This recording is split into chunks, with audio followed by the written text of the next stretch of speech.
नेमकं काय प्रकरण आहे पाहूयात।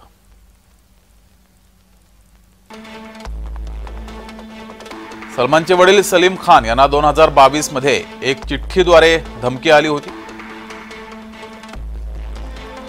चिठ्ठीमध्ये मुसेवाला जैसा कर देंगे असं लिहिण्यात आलं होतं।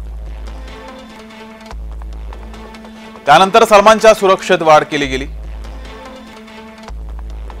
सुरक्षेच्या कारणास्तव पिस्तुलाचा परवाना सुद्धा दिला गेला होता। नोव्हेंबर 2023 मध्येही धमकीचा ईमेलही आला होता। पत्र आणि ईमेलच्या माध्यमातून बिश्नोई गँगकडून सलमानला धमक्या दिल्या गेल्या।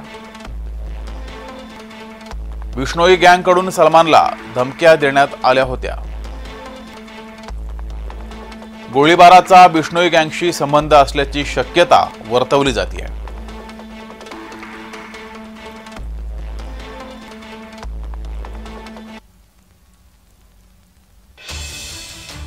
तर पहाटे जो गोळीबार झाला होता त्याचे सीसीटीव्ही फुटेज हे जय महाराष्ट्राच्या हाती लागलेत। ही दृश्य आपण पाहतोय। दुचाकीवरून हे चौघेजण आले आणि त्यानंतर हा गोळीबार पहाटेच्या सुमारास सलमान खान याच्या घराबाहेर झालाय। हे सीसीटीव्ही फुटेज आपण पाहतोय। दुचाकीवरून आलेल्या युवकांनी हा गोळीबार केलाय। तर याचा बिश्नोई गँगशी संबंध असल्याचा संशय व्यक्त केला जातोय।